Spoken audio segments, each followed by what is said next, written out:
Hola mis queridos amigos, estamos en Cápsulas o en Gotas, un programa dedicado a todos los que les gusta y aman la cultura de nuestro país. Iniciamos este programa ya más de 2 meses con un trabajo especial fundado, motivado por el Ateneo de la Juventud Mexicana del 28 de octubre de 1909 en nuestro país, que reunió grandes personajes, grandes personalidades como don José Vasconcelos, don Antonio Caso, don Manuel Gómez Morín, Pedro Enrique Sureña, Daniel Cosío Villegas, Vicente Lombardo Toledano, aunque algunos ya después de la primera etapa de la fundación del Ateneo de la Juventud, que reunió más de 100 jóvenes talentosos. Mi querido Luis, mucho gusto en saludarte. Estoy saludándolos, gracias por su abrazo, por su felicitación. La verdad me congratula muchísimo ser su amigo. Estoy muy contento, tengo ya unas felicitaciones, tengo muchas personitas que me han saludado hasta este momento. Les agradezco mucho sus finas atenciones, a Luis HB, a Fernandito Serralde González, a mi prima Caro, a Rodri, a Amer, a Moni, a todos ustedes que son mi familia querida, a Pedrito Huerta que anda por allá en GNP, a Anita Iriondo o Ana Iriondo por allá en México, a Sonia Angélica Servín, la Miss Sony, a Claudia Hernández, a Díaz Fuentes, que me hizo favor, mi querido Chucho Zúñiga, muchísimas gracias, a Susi, a Dieguito, que lo recordamos siempre, a Rabiela, hasta Guerrero, a Fer Pedrosa, que también me deseó felicitaciones. Desde muy tempranito ya, saben que empiezo a trabajar muy temprano y entonces empecé a recibir estas felicitaciones. Se las agradezco muchísimo, qué bueno que estamos juntos y qué mejor momento para celebrar mi cumpleaños, que así lo dicen, que trabajando. Trabajar es nuestra mejor diversión, trabajar es nuestra afición, nuestro hobby, hacer lo que nos gusta, lo que amamos y ser felices por lo que hacemos y amamos, pues es el camino ideal que todo hombre busca. Y yo les digo, en lo particular, al cumplir estos 60 años de dicha, de placer, de juventud, el único que me falta en cuerpo y alma será mi querido Diego, pero en espíritu sigue conmigo y como dice Moni, pues nos vamos a regocijar también con su recuerdo. Palomita, te saludo, muchas gracias también por estar con nosotros, como siempre. Hola, Cana, qué bueno que me ves. Y vamos a iniciar, muchas gracias, Palomita, qué amable por recordarnos, por estar aquí festejando y conmemorando 60 años de haber llegado yo aquí al planeta Tierra. Y pues vamos a trabajar, como decía mi papá, vamos a trabajar rabanito. Mi querido Vagón, que anda por ahí, mi hijo, muchas gracias también por tus felicitaciones desde temprano. A mi compañera amiga Amer Soto, que también muy tempranito me mandó un pastelito muy bonito. A mi querido David, que ya está aquí en producción.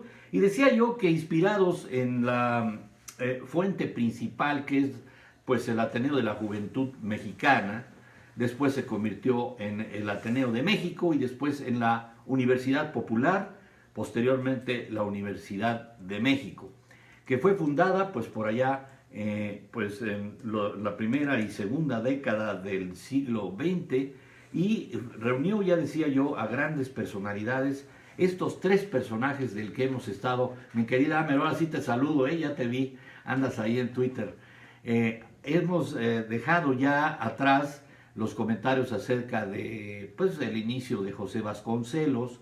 Vimos a don Antonio Caso, por cierto, también señalo que una de las escuelas nacionales preparatoria, la número 5, lleva el nombre de José Vasconcelos Calderón.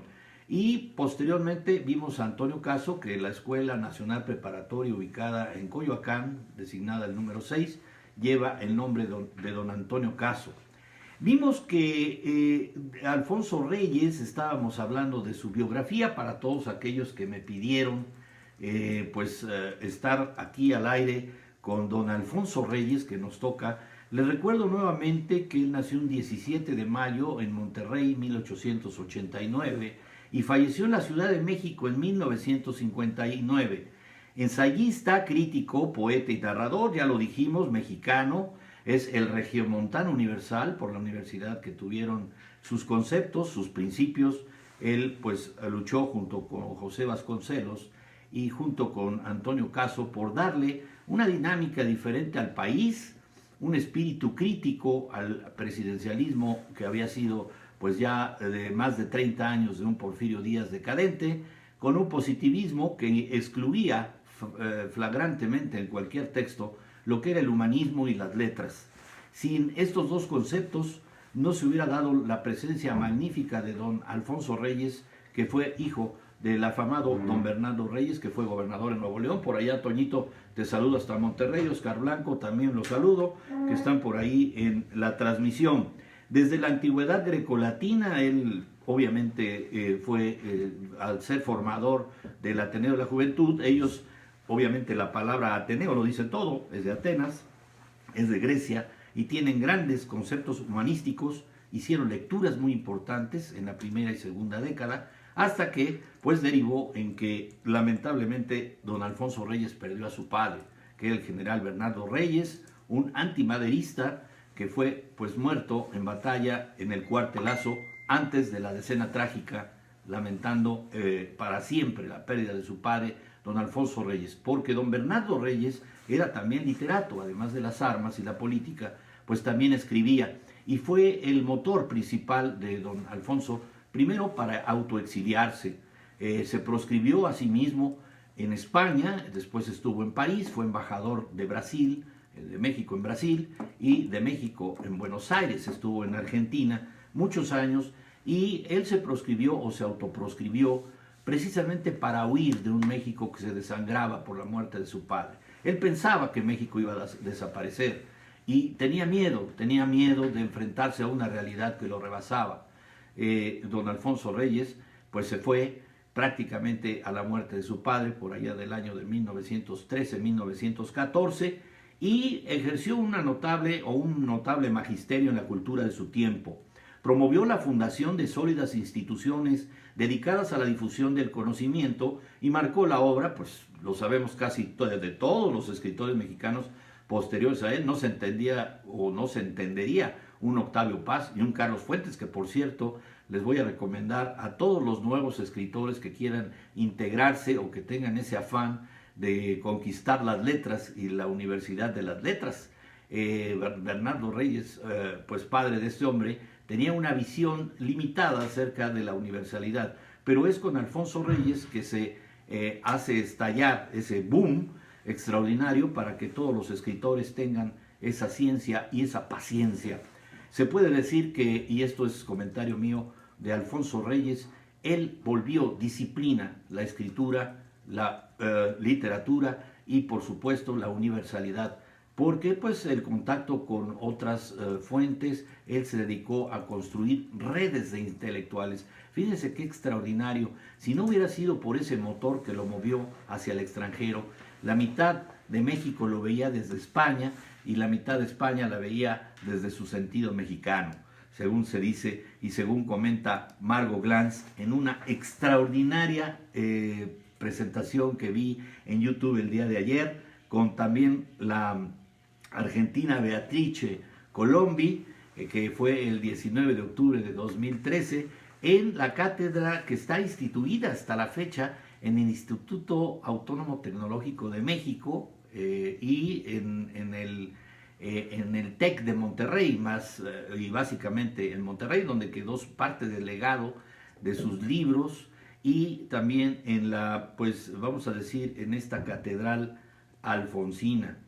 Ejerció, ya decía yo, este magisterio sobre Octavio Paz y Carlos Fuentes. También tocaremos más adelante algunos otros hombres que fueron tocados, que fueron sensibilizados, como Daniel Cosío Villegas y Vicente Lombardo Toledano, que también saludo con mucho cariño a Mari Rivera, querida Mari, como siempre a mi lado, Leti Alanís, ya te he visto por ahí unos comentarios muy bonitos, mi querida Caro. Y decía yo que era hijo del general Bernardo Reyes, que fue gobernador de Nuevo León y figura muy cercana a Porfirio Díaz.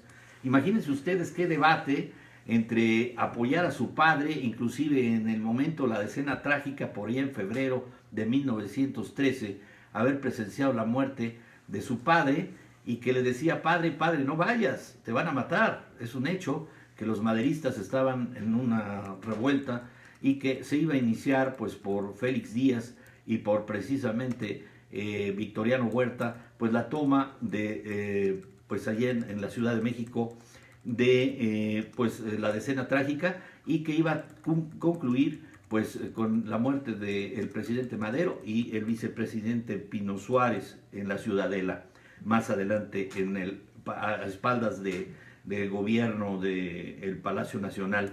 En la Ciudad de México perteneció un brillante grupo intelectual de la Escuela Nacional Preparatoria, junto con Enrique Sureña, que era el único extranjero en este caso, Antonio Caso y José Vasconcelos, que dijimos que fundó el Ateneo de la Juventud, una agrupación cultural que pretendía un México moderno y contemporáneo del mundo, sin positivismo. Mi querido Toño, ya llegaste por allá hasta Monterrey y lo saludo con mucho cariño.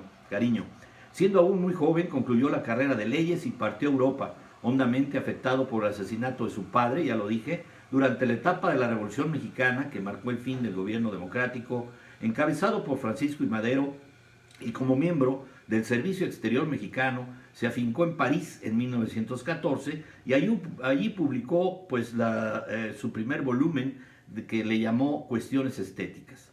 Estudiar los fundamentos de la creación poética y literaria fue una preocupación recurrente de su obra a lo largo de medio siglo. A consecuencia de la Primera Guerra Mundial, se trasladó a España, donde compartió trabajos y experiencias con Juan Ramón Jiménez. Imagínense ustedes qué nivel de relaciones logró este hombre, con José Ortega y Gasset, Ramón Gómez de la Serna. En esa etapa perfeccionó su manejo de la lengua española. Uno de los rasgos que caracterizaron su estilo, la riqueza de vocablos y giros expresivos, construcciones gramaticales poco frecuentes, uso de arcaísmos y matices delicados del significado. Ustedes saben, porque así lo han conocido, su visión de Anáhuac. Dice al inicio: viajero, has llegado a la región más transparente del aire.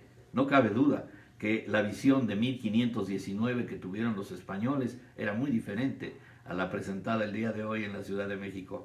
En la era de los descubrimientos, así inicia, tuve la suerte de conseguir este volumen para quien quiera iniciarse a la lectura de don Alfonso Reyes. Pues aquí está Visión de Anáhuac, del Fondo de Cultura Económica. No sé si se alcanza a ver por ahí en pantalla, producción, que me diga si está bien, por ahí en Facebook, por aquí en Periscope. La Visión de Anáhuac es una lectura obligada para conocer la imagen, la visión, que no nada más nos dio Bernal Díaz del Castillo, sino que también tenemos una forma muy particular de una narrativa extraordinaria que hace con lujo de detalles y con textos y con palabras exactas, y que ninguna queda corta, ninguna queda pobre.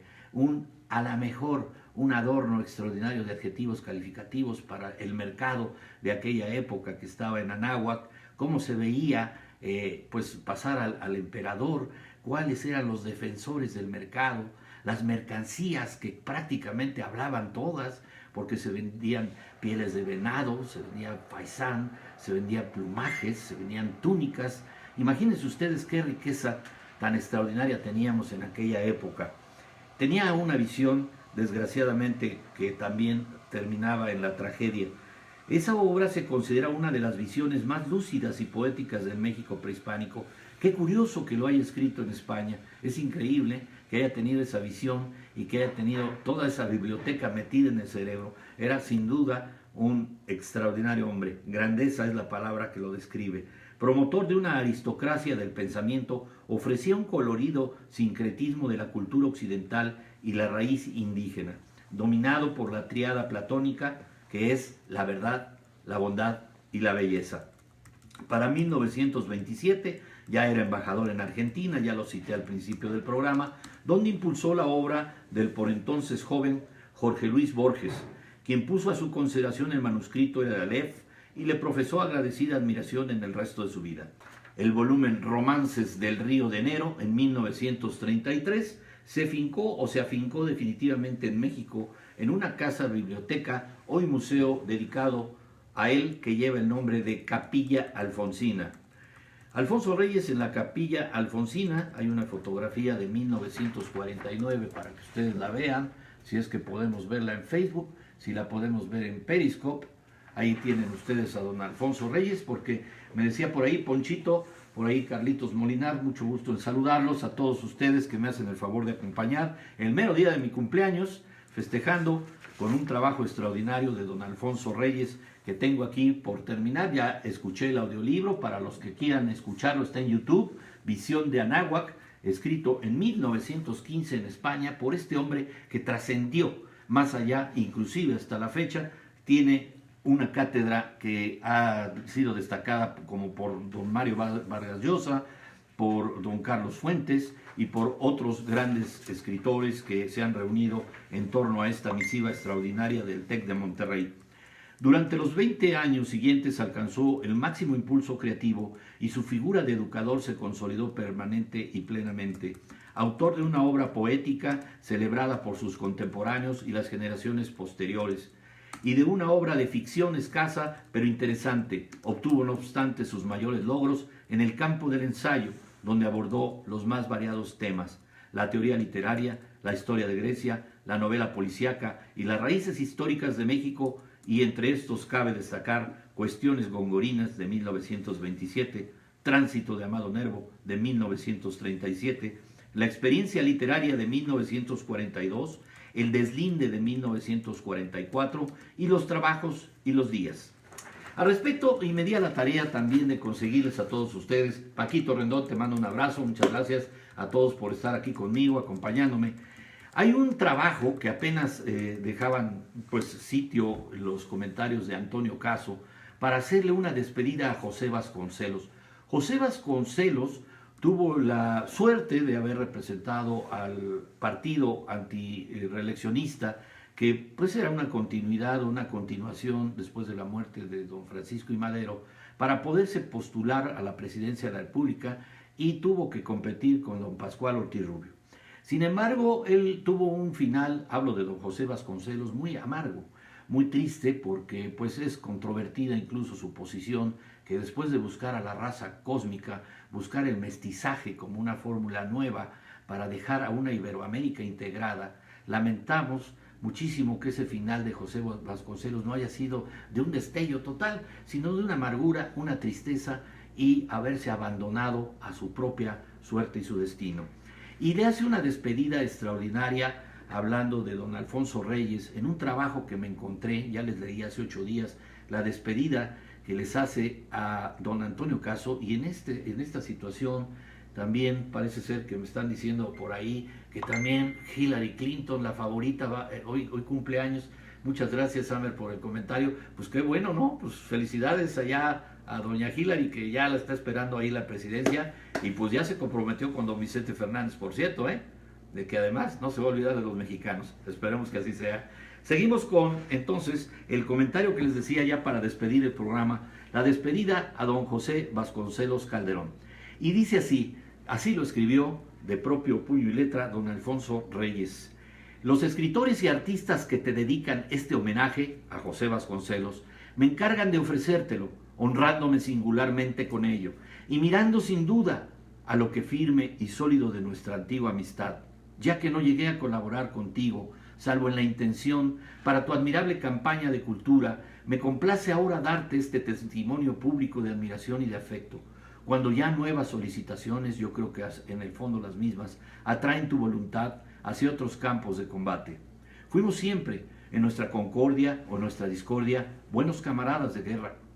Lo mismo cuando casi tirábamos los tinteros a la cabeza con motivo de una discusión sobre Goethe, ese precioso instante de la primera juventud en que contrajimos para siempre los compromisos superiores de nuestra conducta, como cuando lejanos y desterrados vendíamos tú en un pueblo de los Estados Unidos pantalones al por mayor, hechos a máquina, y yo en Madrid artículos de periódico al por menor, hechos también a máquina. Cada vez que la vida se nos ponía dura, bien te acordarás, iba una carta del uno al otro, buscando la simpatía en el dolor. Los dos, me parece a mí, que nos comprendemos y nos toleramos. Somos diferentes, y eso más bien nos ha acercado. Yo no puedo hablarte sino con palabras de íntimo trato. Yo no puedo dirigirme a ti en términos de solemnidad oficial. Eres parte en la formación de mí mismo, como yo soy parte en la tuya. En el ocio, todos somos iguales. Tú, hombre activo por excelencia, has tenido que acentuar tus perfiles, que ser distinto, que provocar entusiasmos y disgustos. Sin embargo, todos, unos y otros, han reconocido la magnitud y la honradez de tu esfuerzo, que con razón te ha conquistado, el aplauso de nuestra América y la atención de los primeros centros intelectuales del mundo. Con el tiempo se apreciará plenamente tu obra. Te has dado todo a ella. Buen místico al cabo, poseído seguramente de aquel sentimiento teológico que define San Agustín al explicarnos que Dios es acto puro. Saltando sobre la catástrofe, has cumplido algunos de los ideales que alimentaron nuestros primeros sueños en la sociedad de conferencias, el Ateneo de la Juventud, la Universidad Popular, las mil formas y nombres que iba tomando desde hace 15 años nuestro anhelo de bien social. Te has desenvuelto en un ambiente privilegiado, en cierto modo, pero en otro sentido funesto y peligrosísimo. Removidas profundamente las entrañas de la nación, parece que toda nuestra sangre refluye a flor de vida, que todas las fuerzas están movilizadas, que se puede fácilmente hacer todo el bien y todo el mal. Pero cuando se puede hacer todo el mal, ya no es posible. A pesar de la tentación apremiante, ya no es posible hacer todo el bien. Este es el dolor de la patria, y esos han sido asimismo tus tropiezos. Esos los de otros que, cercanos a ti o casualmente distanciados, merecen un sitio en nuestra gratitud, y a quienes sé yo muy bien que eres tú el primero en admirar y querer contaste. Además, y siempre será una honra para ellos con la generosa comprensión de unos compañeros de gobierno que te han dejado ser como eres, confiando en tus inspiraciones y subordinado al fin patriótico. Cualquier diferencia secundaria, tú, amigo, edificador de escuelas y gimnasios, constructor de talleres, caballero de alfabeto, nos has dado también el ejemplo de la bravura, virtud fundamental en los hombres. Otros hubiéramos predicado las excelencias del estudio con la rama de laurel o la simbólica oliva en la mano. Tú te has armado como una espada y te has echado a la calle a gritar vivas a la cultura. ¿Acaso era eso lo que hacía falta? ¿Acaso era nuestro remedio extremo? A veces es fuerza imponer el orden a puñetazos. La ciencia es cada vez más larga, la vida es cada vez más corta, y nuestro pueblo, en la ciudad y en los campos, padecía hambre y sed del cuerpo y del alma, cosas que no admiten espera. Los verdaderos creadores de nuestra nacionalidad, no siempre recordamos en nuestros manuales de historia, han trabajado bajo las amenazas del furor y de la violencia, con esfuerzos siempre interrumpidos, oponiendo una constante voluntad de bien a los incesantes asaltos del error. Oh justo Sierra, de medio siglo en medio siglo, otro más se deja caer exánime y entrega el mensaje al que ha de seguirlo. Y este es el hijo patético que mantiene nuestra seguridad como pueblo civilizado. Felices los que siembran la buena semilla, que da el pan, todos, beatos los que no escatiman su vida, porque esos se salvarán. Lo escribió don Alfonso Reyes el 5 de julio de 1924, dedicado a don José Vasconcelos Calderón en su partida a otros rumbos. Yo por lo pronto los dejo. Agradezco muchísimo también a mi querido primo Javier del Mazo, a Fer Medina, a Palomita, a todos los que de una u otra manera hicieron posible este programa, a Susanita, que también me felicitó, a todos mis queridos amigos, a la Miss Sony, ya dije, a todos mis compañeros y amigos que veo aquí enfrente, a los amigos de producción que siempre están conmigo. Les mandamos un saludo muy cariñoso. Acuérdense que los quiero mucho y no me fallen, porque mañana tenemos Personas y Bienes. Estamos festejando 60 años, trabajando por ustedes. Los quiero mucho. Chao.